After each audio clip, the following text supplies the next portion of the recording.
Let's talk about the erythritol study published in Nature Medicine a week ago. Does consumption of the non-nutritive artificial sweetener really raise your risk of having a heart attack? Now, this was a three-part study. In the first part of the experiment, researchers used metabolomics data to see if there was any association between blood levels of certain sugar alcohols and the risk of having cardiovascular event. Now, when you're conducting an analysis like this, you will find some associations by pure chance. So you then need to validate that finding in a secondary cohort, which the researchers did by looking at an American independent data set and finding that those at the highest quartile when it came to blood levels of erythritol were indeed at an increased risk of having a cardiovascular event in the future.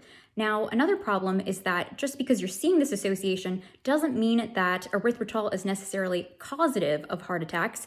It could very well be a compensatory mechanism because we produce erythritol endogenously in our own bodies in response to oxidative stress. And in this part of the study, there was no accounting for dietary intake, so we don't know how much of the erythritol blood levels were due to endogenous production by our own bodies and how much was due to dietary intake from an exogenous source. So in this first part of the study, we are only seeing an association between blood levels of erythritol and the risk of cardiovascular disease. There is no established link at this point between dietary consumption and the risk of having a heart attack. And the authors, in fact, note that the data that they're using was prior to the introduction of erythritol in the food supply. The researchers tried to adjust for confounding variables such as diabetes, hypertension, socioeconomic status, but we know from epidemiological data that perfect adjustment just isn't possible in the real world. Nonetheless, at this stage, all we can establish is a link between blood levels of erythritol and the risk of cardiovascular disease. Now, in the second part of the study, researchers tried to look at a possible mechanism by which erythritol might increase the odds of having a heart attack. They hypothesized that erythritol might cause blood platelets to stick together more and form clumps, increasing the risk of a clotting event. In a test tube, as the erythritol concentration increased towards 45 micromolar, platelets did in fact become stickier, and this finding was also replicated in a mouse carotid artery model. Now, in the American validation cohort, the highest quartile included individuals who had blood erythritol levels ranging from 6 to 46 micromolar, which is quite a significant range, and we can see that 45 is clearly at the higher end of the spectrum.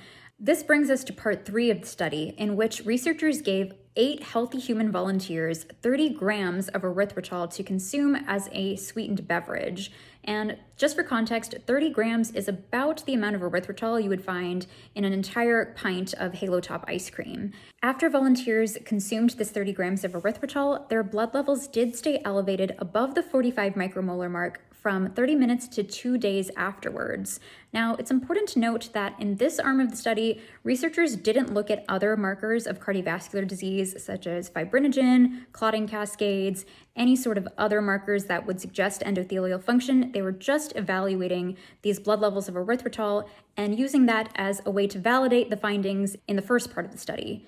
It's important to note here that we're still not establishing a causal link between dietary erythritol consumption and increased risk of cardiovascular disease. So long story short, elevated levels of blood erythritol are in fact associated with adverse health outcomes. However, it could very well be due to endogenous production rather than dietary intake.